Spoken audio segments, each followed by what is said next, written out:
একই বাস্তবতা, একই দেশ, একই এনভায়রনমেন্ট, তো ওনারটা বন্ধ হলো না, আপনারটা বন্ধ হলো কেন? তো নিশ্চয়ই একটা কারণ আছে। এই কারণটা কি? এর মধ্যে যদি কারখানা বন্ধ হওয়ার জন্য যদি 25টা কারণ থাকে, তার মধ্যে দেখা যাবে যে 5টা কারণ হয়তোবা আমরা এই কারণগুলি আমাদের আয়ত্তের বাইরে এটা কি এমন যে ওনার কারখানা, গভর্নরের কারখানাও একসময়, উনিও গার্মেন্টস ব্যবসায়ী, মামুন ভাই আরো ভালো বলতে পারবেন গার্মেন্টস এর মানুষ, যে একসময় ছেড়ে দিয়েছি। আপনি একটা ফর্মও লিড করতেন বিজিএমইতে, একটা পক্ষ আপনি নেতৃত্বই দিতেন। হ্যাঁ, সেটি হচ্ছে যে উনি নিজেও একসময় শিখ ইন্ডাস্ট্রির মালিক ছিলেন আর কি, ওনার কারখানাও শিখ হয়ে গেছিল। ওই বেদনা থেকেই কি এই কারখানাগুলোর জন্য, এবং শিখ ইন্ডাস্ট্রির অধিকাংশ হচ্ছে গার্মেন্টস এর। শুনেন, ওনার পার্সোনাল ফিলিংস থাকতেই পারে। পার্সোনাল ফিলিংস যদি কাউকে দিতে চান তো ওনার টাকা দেন, আমার টাকা দিচ্ছেন কেন?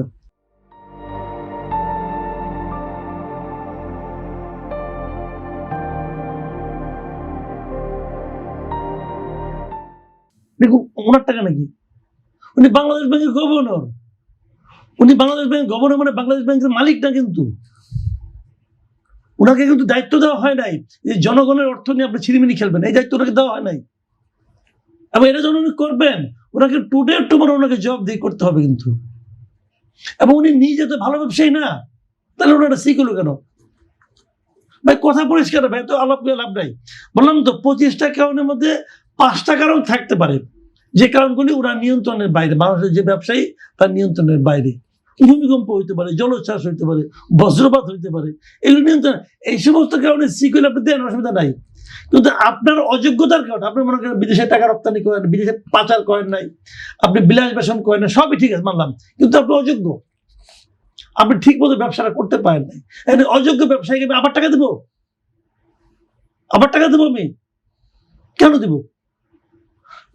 কথা খুব পরিষ্কার। 5 জন লোক ব্যবসা করতে নামে, কেউ ব্যবসা করতে পারে না। কারণটা কি? সে ব্যবসা বুঝে না। ওই লোকের আপনি আবার টাকা দেবেন, তুমি আবার চেষ্টা করো। তো এইগুলি কেন? এইগুলি আপনার কি এই ধরনের কোনো আপনার করছেন, সার্ভে করছেন, চেক করছেন যে কেন কি হয়েছে? এইগুলি হলো জানেন কি, উনি হয়তো বলবেন যে হ্যাঁ ওনার কোনো আত্মীয় স্বজন আছে, অমুক আছে, তমুক আছে, অথবা ওনার স্বজাতি আছে, যেহেতু উনি একসময় ঋণ খেলাপি ছিলেন, সমস্ত ঋণ খেলাপিকে উনি ভাই মনে করেন। হইতে পারে না? হইতে পারে। এই ভ্রাতৃত্ব বোধ থেকে যদি উনি করেন, তাও উনি অন্যায় করছেন। কারণ এটা উনি করতেই পারেন না, তো ওনার টাকা না ভাই, ওনার টাকা উনি করতেন, ওনার কারখানা বিক্রি করে দিয়ে আর 5 জনের কারখানাকে বাঁচাই দিতেন, কোনো সমস্যা আছে না। এই ধরনের আজগুবি মানে ফাজলামো কাজ করার জন্য ওনাকে এখানে বসানো হয়নি। কথা ভাই পরিষ্কার। আর উনি যেটা বললেন, আর যে কথাগুলো যে আপনার প্রাইম মিনিস্টারের মুভমেন্ট, প্রাইম মিনিস্টারের চালচলন, আমি হ্যাপি প্রাইম মিনিস্টারের চালচলন নিয়ে।